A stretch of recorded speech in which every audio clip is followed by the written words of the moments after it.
Welcome back to the frontier, travelers. Settle into your chair and turn up the volume, because today's journey will take us to the far reaches of the galaxy, where love is rare and danger is constant.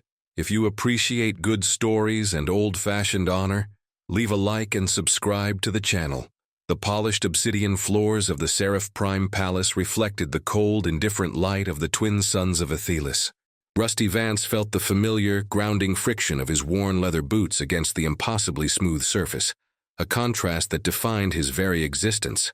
He was a creature of rust and dust, of frayed wires and patched-up hulls, a relic of a bygone era standing in a cathedral of crystal and light. His tactical vest, heavy with the tools of his trade, felt like armor against the silent, judging stares of the Pleiadian court. They were tall, ethereal beings, their silver eyes and flawless alabaster skin, radiating an ancient, unearned arrogance that set his teeth on edge. He was here for a simple cargo exchange, a full hold of high-grade Chrysos ore from the Kelthera Prime asteroid belt for a shipment of refined military-grade starship fuel cells, a clean, profitable trade that would keep his ship, the Betsy, running for another 6 months. But nothing was ever simple in the Hadrax system, the glittering heart of the Pleiadian hegemony, especially not when you had to get your manifest stamped by royalty. Queen Lyraxia sat upon a throne that seemed carved from a single massive diamond, its facets catching the dual sunlight and fracturing it into 1,000 tiny, cold rainbows. Her beauty was as sharp and unforgiving as a shard of glass, her expression one of permanent, disdainful amusement. At her feet knelt a servant, a woman whose beauty was of a different, more profound sort entirely. Her skin was a soft, dusky shade of lavender, and delicate ink-black markings swirled in elegant patterns across her high cheekbones and down the graceful column of her neck. Her pointed ears, a trait of the subjugated Ry'gelian people, were adorned with simple silver hoops that seemed an act of quiet rebellion in this hall of opulent excess. She was refilling the queen's crystalline goblet with a deep crimson nectar when her hand, perhaps from exhaustion or nervousness, trembled. A single dark drop escaped and spattered onto the pristine floor. A collective gasp, sharp and cruelly theatrical, rippled through the court. It was a sound more offensive to Rusty than a volley of blaster fire. Queen Lyraxia's smile didn't falter, but it grew colder, sharper. "Janara," she said, her voice a silken melody laced with a slow-acting poison. "It seems your hands are as clumsy as your species' pathetic attempt at rebellion. A flaw in the breeding, I suppose." The Ry'gelian woman, Janara, didn't flinch. Her back remained ramrod straight, her eyes downcast. She was a portrait of silent, unyielding dignity in the face of public humiliation. She reached for a silk cloth tucked into her simple gray sash to wipe the spill, but the queen's foot, clad in a slipper of woven starlight, shot out and pinned her hand to the floor. Janara's knuckles went white against the black obsidian, but not a single sound escaped her lips. Laughter echoed in the grand hall. It was a light, tinkling sound, as beautiful and as hollow as wind chimes in a vacuum. It was the laughter of people who had never known hardship, never felt the sting of failure or the weight of true loss. It was the sound of bullies. Rusty's jaw tightened until the muscles ached. He'd seen this his whole life, from the grimy, spit-and-sawdust bars on backwater moons to the polished, sterile boardrooms of interstellar corporations. The method was always the same. Find someone who can't fight back and break them for sport. His gaze, hard as forged steel, met Janara's for a fleeting second. She lifted her head just enough, and in their deep violet depths, he saw not fear, but a weary, burning ember of defiance. It was a look he recognized with a sickening lurch in his gut. It was the look of someone holding on to the last scrap of themselves, the final bastion of their soul, and in that moment, she wasn't a lavender-skinned alien slave. She was a ghost from a rainy night on Chrysos, a ghost with a different name and a different face, but with the same look in her eyes just before he had failed her, a failure that had become the defining moment of his life, the broken promise. "That's enough," Rusty's voice cut through the laughter, a low growl of gravel and engine grease that was utterly alien in this pristine hall. The tinkling chimes ceased instantly. The hall fell into a silence so profound it seemed to press in on him. Every silver eye, filled with shock and outrage, turned to fix upon the human anomaly, the coarse threaded patch on their perfect tapestry. Queen Lyraxia slowly, deliberately, retracted her foot. She tilted her head, a predator studying a new, baffling species of prey. "The freighter captain speaks," she purred, her eyes glittering with a dangerous, newfound interest. "And what, pray tell, is enough?" "The woman made a mistake. A drop of wine," Rusty said, his voice level and cold. He uncrossed his arms, letting his hands hang loosely, his right thumb brushing the worn grip of the heavy blaster holstered at his hip. It wasn't a threat, not yet.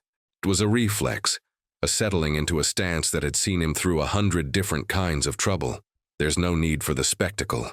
The Queen's chief advisor, a weaselly, stoop-shouldered Pleiadian named Vexeron, slithered forward from the base of the throne.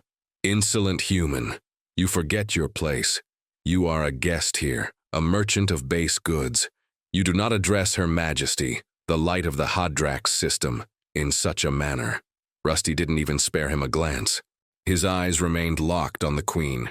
"Honor isn't found in cruelty to the helpless," he stated, the words simple and direct, a piece of an old code he still tried to live by, even when it cost him. A flicker of genuine rage, hot and ugly, crossed Lyraxia's perfect features before she masked it with that same cold amusement. She rose from her throne, descending the steps with a fluid grace that was almost serpentine, her shimmering gown whispering against the obsidian. She was even taller than he had thought, and she used every inch of her height to try and dominate him. "Honor," she repeated the word slowly, as if tasting something foreign and distasteful. A quaint concept, a relic of cruder, more primitive times. Your species clings to such things, don't they? Like a child to a tattered blanket. She paused directly in front of him, so close he could smell the exotic, cloying perfume she wore. He held his ground, a mountain of worn leather and muscle against her crystalline fragility. "But since you seem so fond of it," she continued, her voice dropping to a conspiratorial whisper that carried to every corner of the silent hall, "you have insulted me in my own court. You have questioned my authority before my subjects. You have done this in defense of a slave. Our ancient laws, the ones even I am bound to respect, are quite clear on this matter." She let the statement hang in the air, her silver eyes boring into his. "You have, by your actions, invoked the Quarren." A murmur, like the rustling of dry leaves, swept through the assembled court. The word felt heavy, ancient and deadly. "The what?" Rusty asked, the muscles in his back coiling tight. "A trial by combat," Lyraxia explained, a slow, venomous smile playing on her lips. "Your stated honor against mine. Of course, I will not dirty my own hands. I will choose a champion to represent the throne. If you win," she chuckled, a sound utterly devoid of warmth or humor, "I am bound by sacred tradition to grant you a single boon, and the slave will be unpunished for her clumsiness." The implication was as clear as the crystal throne behind her. If he lost, his life was forfeit, and whatever mercy Janara might have been shown would evaporate. Rusty glanced past the Queen to the Ry'gelian woman. She was on her feet now, standing behind the throne, but her violet eyes were fixed on him. They were wide with a mixture of raw terror for him and something else, a fragile, impossible flicker of hope. He saw the ghost again, clear as day. The rain, the smell of ozone from a discharged power cell, the weight of his own failure pressing down on him, suffocating him. He had run from it for 10 years, across a dozen star systems. He had buried it under cheap whiskey, meaningless brawls, and the endless lonely hum of the Betsy's star drive. But it had finally cornered him here, in this sterile room full of crystal and cruelty. He could refuse. The thought was a tempting whisper of self-preservation. He could apologize, grovel, say he misspoke. He could probably salvage his deal, get his fuel cells, and walk away. He could get back to his ship, tell Betsy to plot a course for the darkest, most distant corner of the Outer Rim, and lose himself in the lonely chords of an old Earth blues song. He could run again, but his feet felt rooted to the floor. The weight of his past was an anchor holding him fast. To turn his back now would be to fail again in the exact same way. It would be to admit that the code he lived by was just a collection of empty words. He looked from Janara's haunted, hopeful face to the Queen's smug, certain one. He had no illusions. Her champion would be the best warrior in the system, a monster bred for combat. His odds were less than zero. But some things were worse than dying. Living as a coward was one of them. He drew in a slow breath, the air tasting of ozone and cloying perfume. "I accept," Rusty said, his voice steady and clear, a promise spoken into the heart of the silent court. Queen Lyraxia's smile widened into a triumphant, predatory grin. It was the smile of a predator that had just watched its prey build its own cage and lock the door from the inside. "Excellent," she breathed, her voice dripping with satisfaction. "Vexiron, show our guest to the honored combatant's quarters. Let him contemplate the true meaning of honor before he dies for it." She turned her gaze back to Janara, her eyes cold as a dying star. "And send the slave to him, as a gift, so he remembers precisely what he is about to die for." The quarters assigned to Rusty were less a cell and more a gilded cage. The walls were shimmering, translucent crystal that showed stylized holographic images of Pleiadian constellations. The bed was a plush floating dais that hummed with a low-grade anti-grav field, and a platter of exotic jewel-toned fruits sat untouched on a low table. It was opulent, sterile, and suffocating. Rusty stood at the immense window, a single pane of armored crystal that overlooked the manicured palace gardens. He ignored the strange geometric flora and stared up at the black, star-dusted canvas of space. Somewhere out there, the Betsy was parked in a designated orbital dock, her worn hull and dented panels, a stark contrast to the sleek, shining ships of the Pleiadian fleet. A soft chime sounded, and the door slid open. Janara entered, carrying a tray with a decanter of water and a single cup.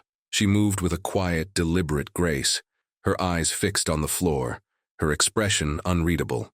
She wore the same simple gray tunic, a drab uniform designed to make her fade into the background. But even in the stark garment, there was an innate elegance to her that the bejeweled Pleiadians in the throne room had lacked. She set the tray down on the table, her movements economical and silent. Rusty turned from the window, his presence seeming to fill the large room, making it feel smaller, more real. "The Queen sent you," he stated. It wasn't a question. "Yes, Forastero," she murmured, her voice soft, with a slight melodic accent. She still wouldn't meet his gaze. Outsider. It was what the Pleiadians called anyone not of their pure bloodline. "She thinks seeing you will unnerve me," Rusty said, a humorless smirk touching his lips. "Make me regret my decision." Janara finally looked up, and her violet eyes were deep pools of sorrow and a fierce, guarded pride. "And do you?" The question hung in the air between them, simple and devastatingly direct. He thought of the Betsy, of the freedom of the open void, of the familiar comfort of a worn pilot's chair, and the opening riff of an old Led Zeppelin track. He thought of how easy it would have been to just walk away. "No," he said, and the word felt like granite in his chest. "Some lines you don't cross, some things you don't let stand." A flicker of something, gratitude perhaps, or disbelief, warmed her expression. She busied herself by pouring a cup of water, her hands moving with practiced efficiency. "You are not like the others who come here to trade. They see us, my people, but they do not see us. We are furniture that breathes. I've been in my share of gilded cages," Rusty said, his gaze drifting back to the star-dusted blackness beyond the window. "And I've seen the people who have to polish the bars." He turned back to her. "Ry'gelian, right? Your homeworld?" It was absorbed into the hegemony. A shadow passed over her features. "Absorbed is a gentle word for it, Forastero. Conquered, broken. My father was a chieftain. He led the resistance." She paused, her knuckles white around the cup. "He died in the Obsidian Maw, the very arena where you are to fight. He fought in a quarren as well, to save our world's independence." The air grew heavy. Rusty understood now. The ember of defiance he'd seen in her eyes wasn't just personal pride. It was the last burning coal of a dead rebellion, the legacy of a fallen king. "He fought with honor," Janara added, her voice barely a whisper. "That's the only way to fight," Rusty replied quietly. He felt a sudden desperate urge to connect, to break through the sterile silence of the room. He walked over to his duffel bag, a battered piece of canvas and synth leather that looked laughably out of place on the crystalline floor. He pulled out a small metallic device, his personal music player. It was an antique, a relic from Earth's 20th century he'd rebuilt a dozen times. He thumbed the controls, and a low, mournful sound filled the room, the lonely wail of a harmonica, followed by the deep, resonant notes of an acoustic guitar. A slow, heavy blues track. Janara's eyes widened slightly at the unfamiliar sound. It was raw, emotional, full of a history and pain that was utterly alien to the cold, perfect music of the Pleiadians. "What is it?" she asked, her curiosity overriding her reserve. "It's called the blues," Rusty said. "Old earth music, for when your heart feels heavy." Before she could respond, a sharp chime cut through the music. The holographic constellations on the wall dissolved, replaced by the smug face of Vexiron. "Forastero Vance," the advisor sneered, his voice dripping with condescension. "Her Majesty Queen Lyraxia, in her infinite benevolence, thought you should be formally apprised of the champion who will have the honor of executing you. She has chosen Lord Thrax." A new image appeared on the wall, and Rusty felt a cold knot tighten in his stomach. It was a vid capture from an arena. The being it showed was Pleiadian, but he was a grotesque exaggeration of his species. He stood nearly 8 feet tall, his physique a terrifying landscape of corded muscle and synth steroid enhancements. His face was a brutal mask of scar tissue, and in his hands he wielded 2 vibro-axes that hummed with a visible, deadly energy. The footage showed Thrax dismembering some hapless alien creature with savage efficiency, the roars of a bloodthirsty crowd echoing tinny and faint. "Lord Thrax is the undefeated champion of the Obsidian Maw for 10 consecutive cycles," Vexiron continued, savoring every word. "He has 72 confirmed kills in sanctioned combat. He is a master of the Vexiron fighting style. No relation," he added with a simpering chuckle. "He is, in short, a perfect instrument of Her Majesty's will. Make your peace with your primitive gods, human." The image vanished, leaving Rusty and Janara in silence, the mournful blues music suddenly seeming like a dirge. Janara stared at the empty wall, her face pale. "Thrax, he is the one who killed my father." The words hit Rusty harder than any physical blow. The knot in his stomach twisted into a blade of ice. This was no longer just about a point of honor. It was a convergence, a nexus of his past and her present. The ghost of his broken promise now had a name, a face, a story. Fate, or whatever cruel cosmic force guided the galaxy, had a sick sense of humor. "Leave me," he said, his voice rough. Janara hesitated. "Forastero, Go," he repeated, not looking at her. He needed to be alone. He needed the one voice he could always count on to cut through the noise. She bowed her head and slipped out of the room as silently as she had entered. Rusty immediately tapped the comm link embedded in his wrist cuff. "Betsy, you there?" A moment of static, then a familiar, cantankerous female voice filled his ear. "Where else would I be, Rusty? Out joyriding with some sleek little Pleiadian courier ship? I'm an old, respectable freighter, not some floozy. What fresh hell have you gotten yourself into now? My external sensors are picking up palace comm chatter about a quarren and a brute named Thrax. Don't tell me you picked a fight over a spilled drink again."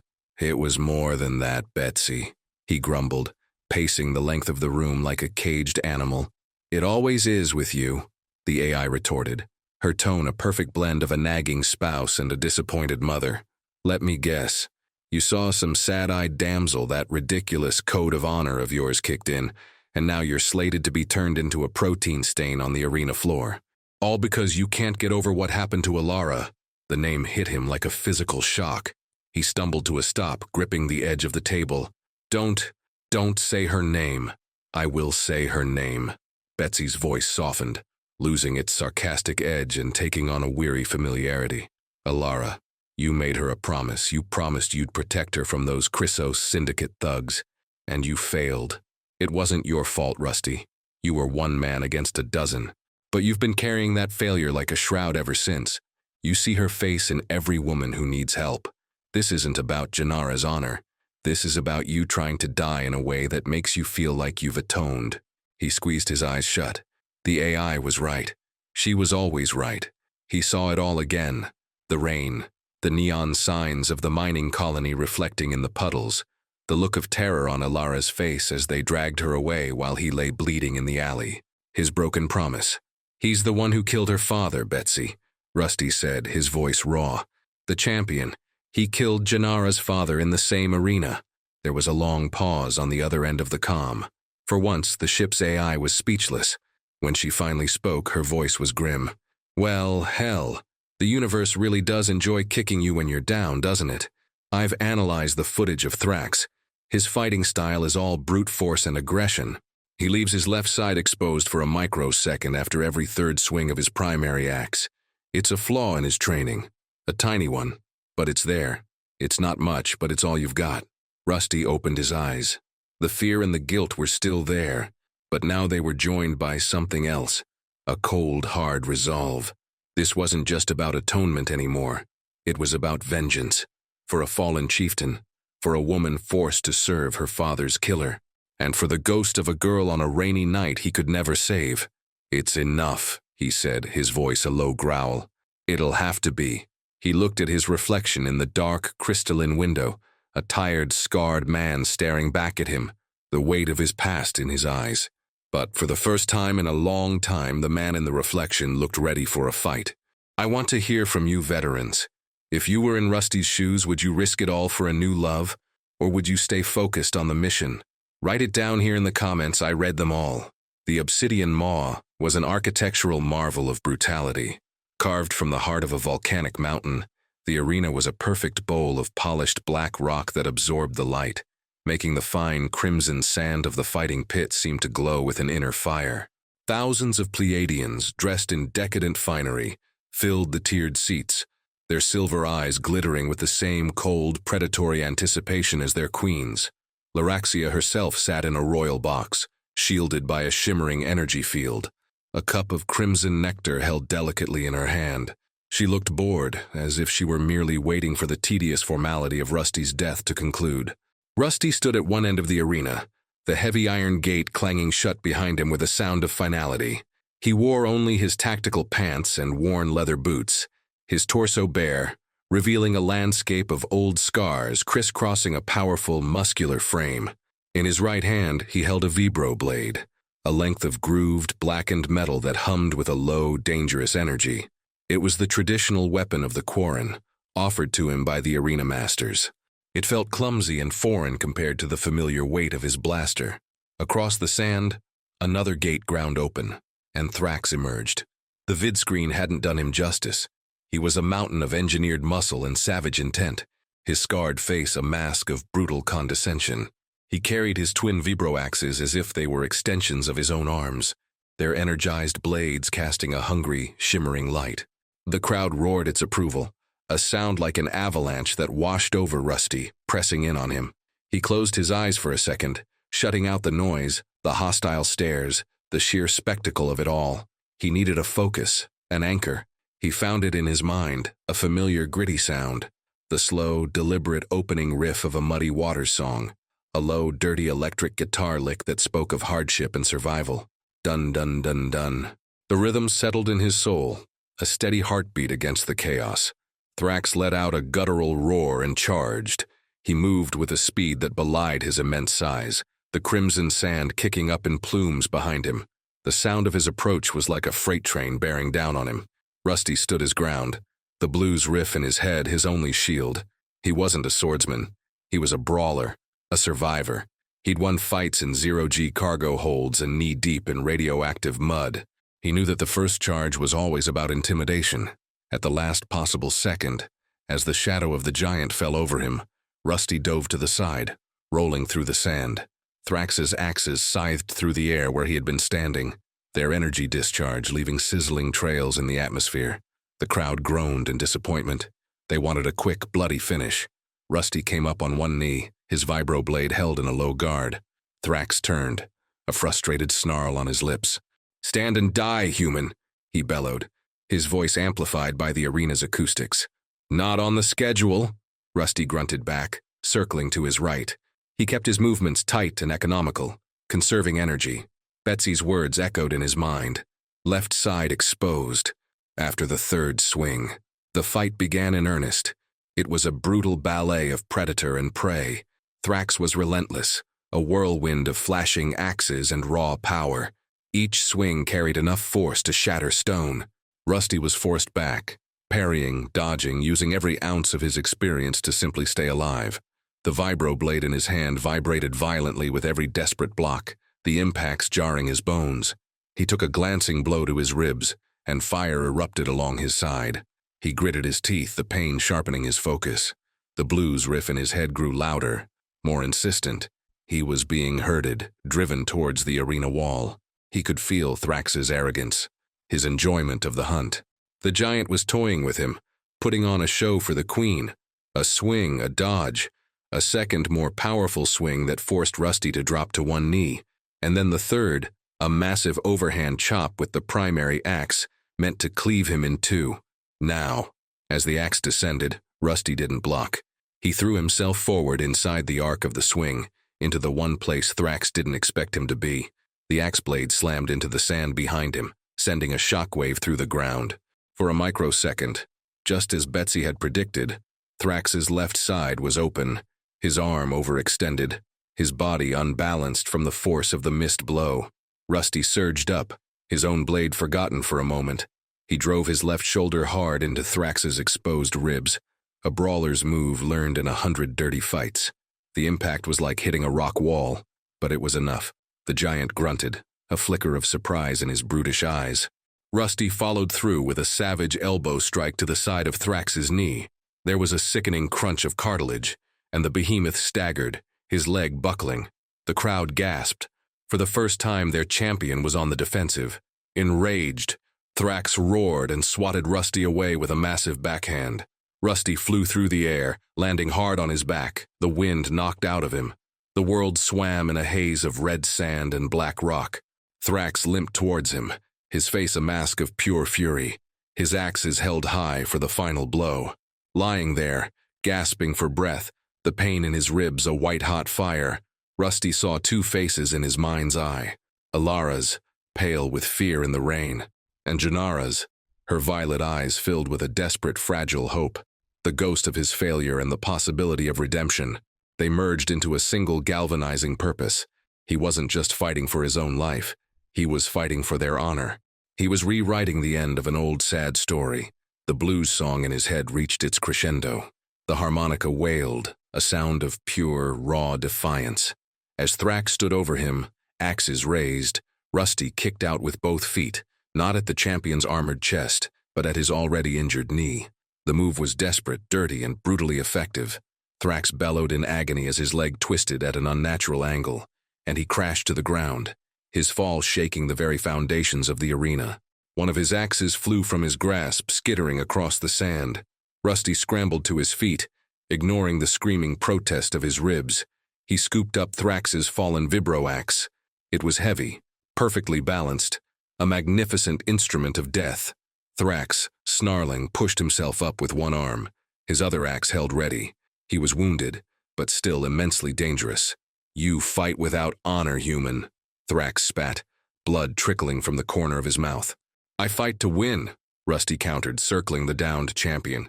He now held a blade in each hand, his own shorter sword, and the champion's massive axe. "Honor is for the ones who write the history books. Survival is for the rest of us." They faced each other for a final, tense moment. The crowd was utterly silent. Even Queen Lyraxia had leaned forward in her box, her mask of bored indifference finally shattered. Thrax, with a final desperate roar, lunged from the ground, swinging his remaining axe in a wild horizontal arc. It was a move of pure, brute rage. Rusty didn't try to meet it head-on. He ducked under the deadly swing, the energy of the blade singing past his ear. As he came up, he drove his own shorter vibro blade upwards, deep into the muscle of Thrax's exposed armpit. The champion screamed, a high, piercing sound of shock and agony. His weapon arm went limp, the axe falling from his nerveless fingers and clattering onto the sand. He was disarmed, defeated. Rusty stepped back, breathing heavily, his body a symphony of pain. He stood over the fallen champion, the heavy Pleiadian axe held loosely in his hand. Thrax lay on his side, clutching his ruined arm, his face a mixture of disbelief and humiliation. The fight was over. The silence in the Obsidian Maw was absolute. It was a silence of shock, of a world turned upside down. A primitive, half-naked human, a common freighter captain, had defeated their perfect, undefeated champion. Rusty looked up from the broken form of his opponent and fixed his gaze directly on the royal box. He ignored the thousands of stunned faces and focused only on one. He looked at Queen Lyraxia, his expression hard, his eyes burning with a cold fire. He raised the vibro axe in a small, deliberate gesture. Not a salute, but a statement. He had held up his end of the bargain. He had fought. He had bled. He had won. And now, he had come to collect his prize. Blood and sweat mingled on Rusty's skin, tracing paths through the crimson dust that caked his body. The pain in his ribs was a sharp, insistent rhythm, a brutal counterpoint to the steady, relieved thump of his own heart. He stood victorious in the center of the Obsidian Maw, the silence of the crowd a heavier presence than their earlier roars had been. He held the captured vibro axe in his hand, its weight a testament to the impossible thing he had just done. His gaze remained locked on Queen Lyraxia, a silent, unwavering challenge. Her face, for the first time, was a canvas of raw emotion. Shock warred with disbelief, but beneath it all was a cold, simmering fury. The sacred tradition of the Quarren had been perverted. Her champion, her perfect instrument of dominance, lay broken and whimpering on the sand at the feet of a coarse, primitive outsider. She had been publicly humiliated. She rose from her seat, her movements stiff with rage. Her voice, when she spoke, was no longer a silken melody but the grating sound of grinding crystal, amplified throughout the silent arena. "The human has won," she stated, the words tasting like ash in her mouth. "The ancient laws of the Quarren must be upheld. State your boon, Forastero, and be gone from my sight." Rusty let the heavy vibro axe drop from his hand. It landed in the sand with a dull thud, the sound echoing in the unnatural quiet. He didn't want a prize of war. He didn't want riches or titles or a pardon. He only wanted the one thing he had fought for. "I claim no prize for myself," he said, his voice raw but carrying to every corner of the arena. "My boon is not for me." He turned his head slightly, his eyes finding Janara.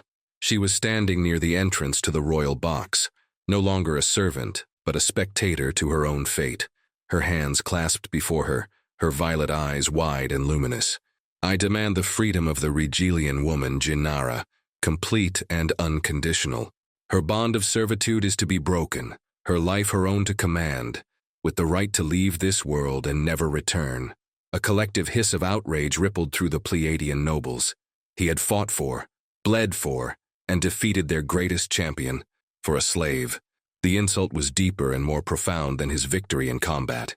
He was rejecting everything they valued, power, prestige, wealth, in favor of a concept they found contemptible, the intrinsic worth of an individual they considered property.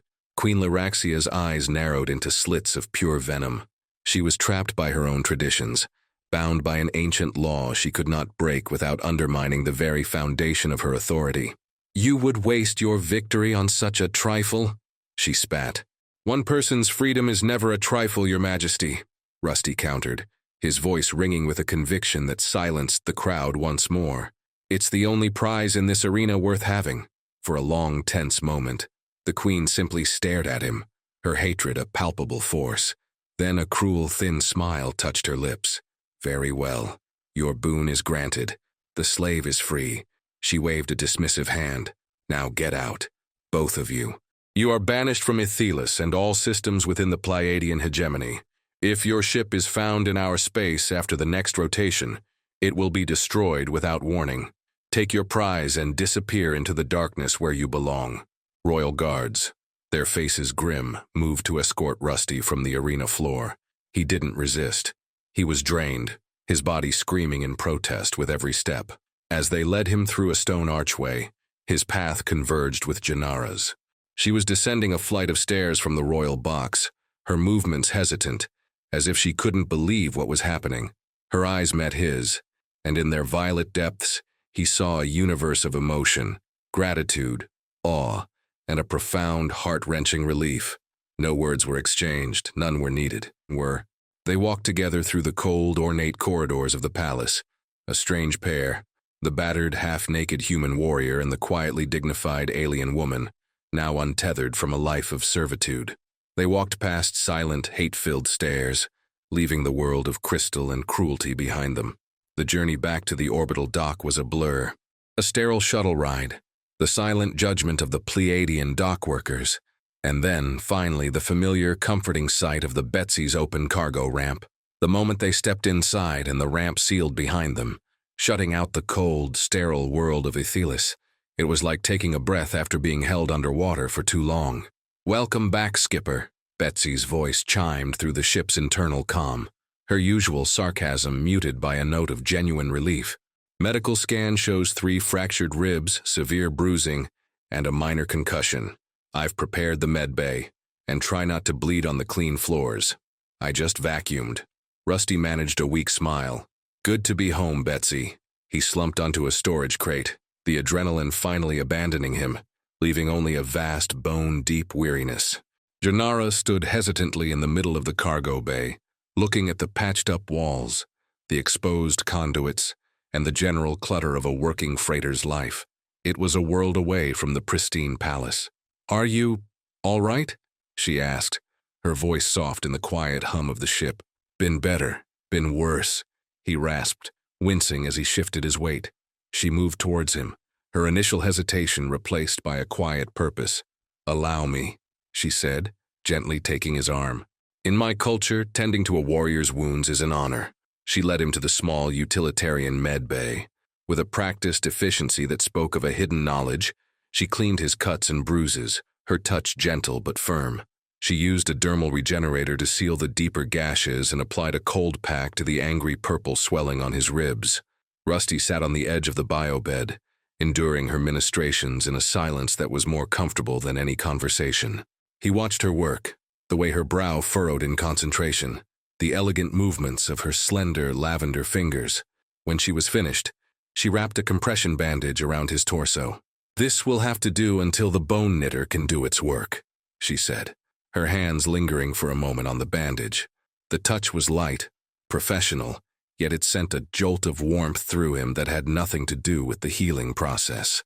"Thank you," he said, his voice thick with an emotion he couldn't name. "It is I who should be thanking you," Janara replied, finally meeting his eyes. "You gave me back my life. You risked everything for a stranger." "Maybe you weren't a stranger," Rusty said, thinking of Alara, of the promise he'd finally, in some small way, managed to keep. "Maybe I owed you a debt." She didn't understand his words, but she understood the sentiment behind them. A quiet understanding passed between them, a bond forged in a moment of defiance and sealed in the bloody sand of the arena. He pushed himself to his feet, gritting his teeth against the pain. "Betsy, plot a course for the Ry'gelia system." "Ry'gelia?" Janara asked, her eyes widening. "But my world is gone. It is a Pleiadian colony. There is nothing for me there." "The system, not the planet," Rusty clarified, walking slowly towards the cockpit. "There are neutral outposts in the asteroid belt, full of Ry'gelian refugees who escaped. People who remember the old ways. People who would remember your father's name." He looked back at her. "I can take you there. You can start a new life. A free one."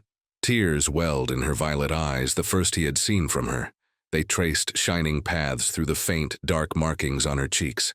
"Why would you do this?" Rusty looked out the main viewport of the cockpit. The crystalline jewel of Aethelis was shrinking behind them, a beautiful, poisonous memory. Ahead lay the infinite, star-strewn blackness of the frontier, the long, lonely road. "Because no one should have to walk that road alone," he said. He settled into his worn pilot's chair, the familiar contours a comfort to his aching body. A new course was set. He hadn't erased his past. He hadn't silenced the ghosts. But by honoring his code, by fighting for someone else, he had earned something he hadn't felt in a long, long time. A flicker of peace. Janara entered the cockpit and took the co-pilot's seat, her presence filling a space that had been empty for a decade. As the Betsy engaged its star drive, the stars outside streaking into lines of pure light, a quiet journey began. He was still a wanderer, still a forastero, but for the first time in years, he wasn't entirely alone. True honor is not found in victory, but in the willingness to stand for those who cannot stand for themselves. Atonement for past failures comes not from forgetting, but from using their weight to do what is right, no matter the cost. The road is long and lonely, but it's better when we travel together. If this story touched you, subscribe and share it with a friend who appreciates the old code of honor.